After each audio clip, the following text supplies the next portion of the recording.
Dalam tradisi orang-orang Israel 2000 tahun yang lalu ketika Yesus datang, yang menyebutkan orang-orang berdosa kepada para pemungut cukai, orang-orang Yahudi sendiri dan orang-orang di luar orang Yahudi. Mengapa ia makan bersama-sama dengan pemungut cukai dan orang-orang berdosa? Yesus mendengarnya dan berkata kepada mereka, "Aku datang bukan memanggil orang benar, tetapi aku datang untuk memanggil orang berdosa."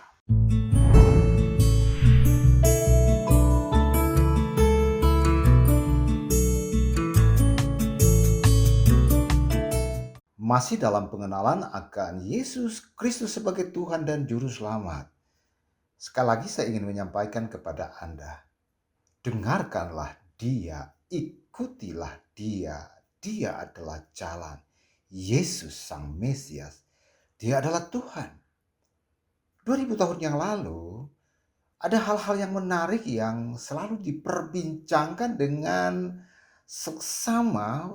Banyak orang memperbincangkan tentang Dia, yaitu Yesus. Dia benar-benar berbeda. Pada umur 30 tahun, dia mulai menyampaikan berita sukacita kerajaan Allah. Dalam kebiasaan adat istiadat orang-orang Yahudi, umur 30 tahun, dia sudah bisa menjadi guru, imam, ya rabi. Jadi sering mereka katakan rabi. Jadi Yesus mendapatkan gelar rabi pada umur 30 tahun dan itu merupakan suatu kebiasaan, adat istiadat, aturan di dalam Yudaisme. Dan ada hal yang menarik yang saya ingin sampaikan kepada Anda semuanya. Dalam tradisi-tradisi kuno Yudaisme dan di dalam kitab Taurat Musa, jelas perbedaan ya antara umat Tuhan yaitu Israel dan orang non-Israel. Kalau dikatakan orang-orang non-Israel itu adalah orang-orang berdosa. Ya, seperti itu. Dan demikian juga orang-orang yang membantu pemerintah sebagai pemungut cukai atau penagih pajak itu juga orang-orang berdosa. Pada zaman Romawi ketika Romawi berkuasa, para penagih pajak diambil dari orang-orang Yahudi. Dan ingat, mereka itu bagi orang-orang para ahli Taurat dan orang-orang Farisi yang sangat strike dengan aturan agama mereka. Mereka mengkelompokkan orang-orang pemungut cukai itu yang membantu pemerintah Romawi untuk menagih pajak. Itu adalah orang-orang berdosa. Jadi sekali lagi orang-orang berdosa itu adalah orang-orang yang membantu pemerintah Romawi untuk menagih pajak, itu orang-orang berdosa. Lalu orang-orang Israel, sekali lagi orang-orang Israel dari ke-12 suku dan kawin campur ya. Jadi ingat ke-10 suku yang ada di Israel utara ya, di Israel utara ke-10 suku itu ya mereka ketika pada zaman ya pembuangan ke Babel, mereka diasingkan juga ke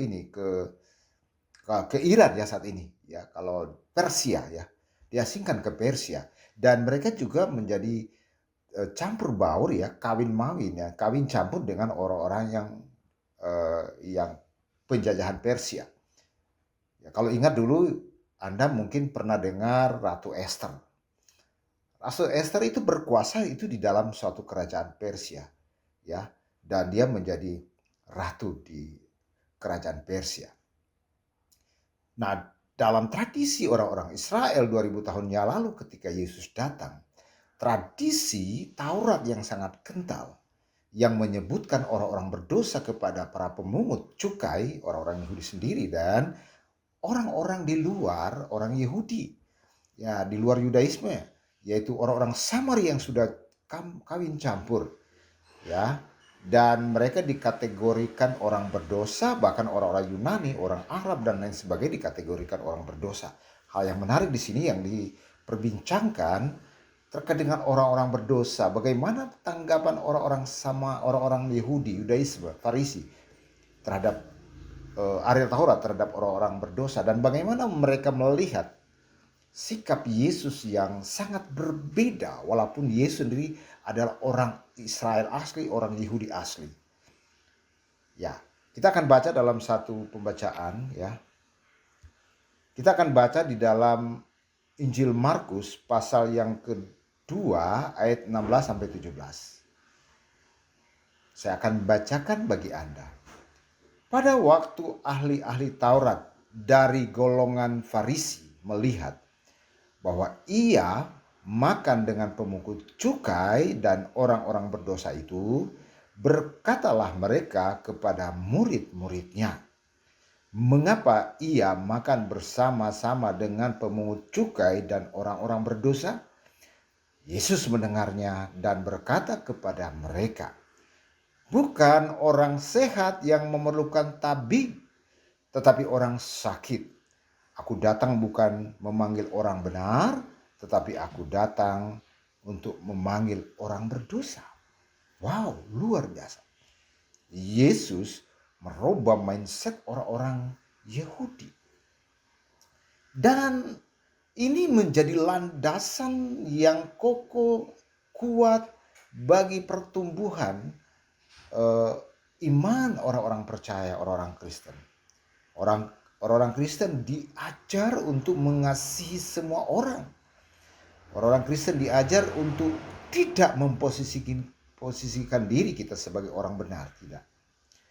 Jadi ketika kita menjadi pengikut Kristus, kita adalah orang-orang berdosa. Dan jika kita adalah orang-orang berdosa, maka semua manusia itu di hadapan Tuhan sama.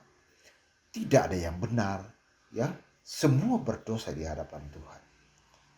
Dan ini menjadi landasan yang baik untuk toleran, untuk hidup bersama, untuk hidup secara inklusif di tengah masyarakat. Jika Anda menerima Yesus sebagai Tuhan dan Juru Selamat, Anda akan hidup secara inklusif. Anda tidak akan hidup eksklusif. Anehnya sekarang, saat ini saya saat menyampaikan berita sukacita ini, masih banyak orang yang mau hidup eksklusif dengan golongannya sendiri.